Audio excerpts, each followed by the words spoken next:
Good everyone, on today's video. Today we have a advice video on engaging bombers.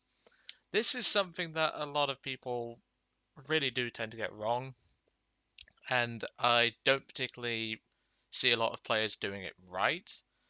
And of course, there is the matter of what if the bomber turns away, but I'll I'll cover that in this video, don't worry.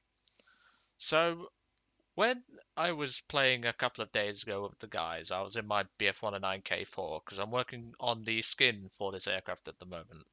I'm not actually that far off it, and this match that I'm going to show you definitely contributed towards that. Now, engaging bombers is a subject to really do into detail. Like, I really need to do a more in-depth sort of video, so if you do want to see that, I will certainly cover that. But it really depends on the situation. I just saw the B-17s in my gun sight and thought, why the hell not? They're there. I need kills anyway. I'll go for them. I don't care. But I still chose to engage them carefully anyway. The problem is a lot of the player base automatically assume a bomber is going to win the match just by existing.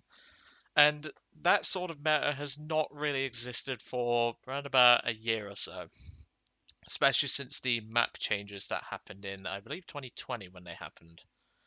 And with some of the maps basically requiring bombers to bomb bases which don't even contribute to the base, like to the tickets anymore, engaging bombers is definitely something that is a side task, especially nowadays. But on some of the older maps, you definitely still need to consider the bombers as a threat, especially on maps like, I believe Britain is still one of the few maps that actually has that sort of thing. Now, of course, I chose the K-4 and this replay to showcase you purely because a lot of people tend to approach bombers either from the side or tail sit them.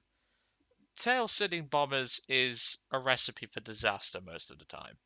If you're fighting a British bomber, which was normally meant to fly at night, you don't tend to have that much of a problem. It's when you see German pilots tail sitting B-17s getting bitch slapped and then moaning that American bombers are overpowered or something like that. Yeah, no, they're not. It's because you tail sat them. And as a result, I figured I'd need to make this video just to give you some advice on how to engage them. Now, if the bomber turns away, that's a subject entirely. Should you chase the bomber, depending on what it is? Should you really chase a B-17 20 kilometers? I don't think so. Should you really chase a 264 20 kilometers? I still wouldn't say you should, but yeah, it's a whole different subject entirely, and I'd really have to dedicate myself to actually do that sort of thing. But like I said, if you want me to cover that in a video, please do let me know. But of course, the key to engaging bombers is to learning their dead zones, learning where you can safely engage them from, and most importantly, what you are bringing to the table. What are you bringing to the table that can not only knock down the bombers, but can also defeat the enemy fighters that you may encounter? Now, of course, I'm in pretty much the best 109 in the game. I'm in the K4. I don't have pods. I have both guns set to stealth. I'm bringing a pretty big party. Let's put it that way. And I can deal with both bombers and fighters quite easily. But it's when you see players in stuff like P-38s, P-61s, and even stuff like, I don't know, what was the worst bomber incident I ever had? I remember a few years ago, a H-51 chased a Hampton I was spading around about 10 kilometers, and yeah, he didn't get much further because I just shot him down with the gunners because he approached from the worst part possible. It's all about your aircraft. Should you really engage this bomber at this current moment in time, or maybe leave it to an interceptor? Or should you maybe pick a better approach angle? These are all things you need to consider for engaging bombers in general. So let's get into the replay and let's take a look at how I tend to engage bombers. And as I said, this is a very controversial topic because people always say you should go for the bombers first, which I disagree. You shouldn't go for the bombers first. You should leave them for later. This is definitely something that, of course, depends on the map. If you're on a map which only has 3 bases and the enemy has 4 264s, yeah, you should start knocking down the 264s as soon as you can. But leave that to your interceptors to do. So as previously mentioned, I'm in my BF-109 K-4. This is a 5-7 down tier, and this wasn't a particularly amazing match in terms of me contributing to the team, because I think I knocked down 3 B-17s, an A-26, and 1 fighter. Like, I do get an ace, but 3 of them were bombers, so I don't really tend to like shooting down bombers all that much, but I saw them as opportunity, and I thought I'd take it anyway. So, coming in on the first B-17, a username named Odotana? I don't know how to say it. So let's consider the bomber we're currently engaging. That is a B-17G. Pretty heavily armoured, and armed as well. Now he does have a shot from this point. He can hit me pretty dang well. But chances are he's going to have to jump to gun of view, swing his mouse around, and by that point, I'm within gun range. I'm already firing at your wing to take it off, because that's my goal. I'm going to go for his wing. As you can see though, if you look very closely, and I'm actually going to go to the free camera for this, if we go all the way up to the B-17, it's actually a worse situation for him. He's currently dropping his payload. Use this to your advantage if you're engaging a bomber. This guy has not seen me and he's currently dropping his bombs. So I use that to my advantage. He drops his bombs. He does start to go into gun of view at this point because his bomb bay doors are shutting. He is starting to get the turrets round, and of course he's got the chin turret here and he's got the ball turret here. But by this point, I'm in gun range. It's already too late. He scores exactly 1 hit on my aircraft, which did nothing. And that's that bomber dealt with.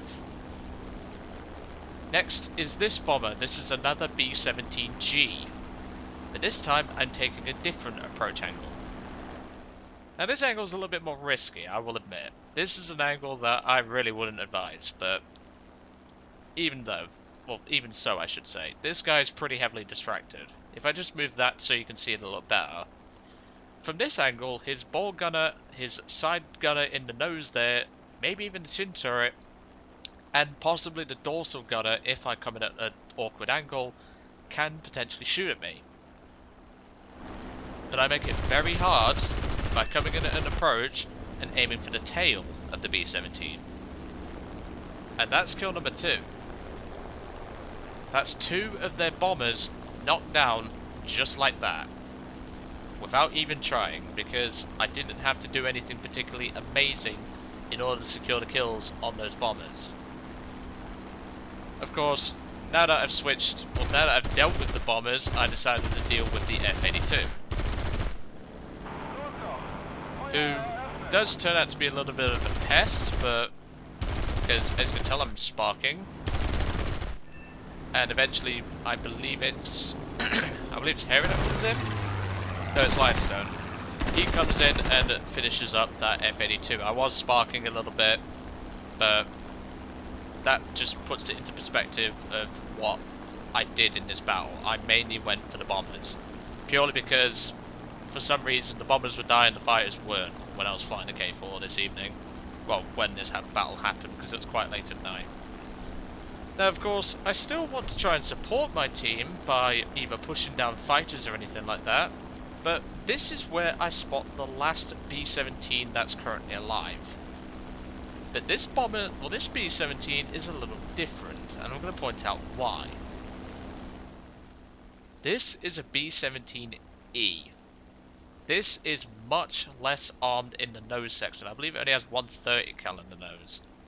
However, he can still swing around that dorsal turret and potentially the ball turret as well. Well, I say ball turret, it's more of a... I think they already fixed that in the EL. I believe it's just a little, like, remote control turret. I'm not sure, but I don't think it can actually swing around that much. But this is the best approach angle for a B-17E. As long as you try and keep below, or at least, like, low enough to give the dorsal gunner limited fire arc, you're golden against these. So why don't you see more people doing this? don't know what happened with the camera there, but as I said, from the other B-17 that hit me with 150 cal, he did the same and did nothing. I'm going to leave it there. I hope that gives you some idea of how to approach certain, well, I mean B-17s in general, because that's the most common bomber that you're going to fight, especially if you're playing Germany. But it's all about learning what bombers you're facing. Should you approach the bomber from the front, the side, the bottom, or even the rear? It really depends on what you are facing.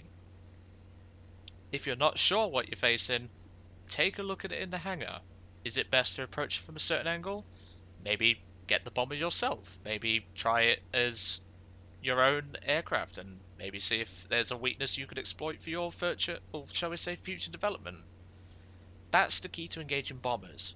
And I really hope that this point about engaging bombers from all different types of angles can really help.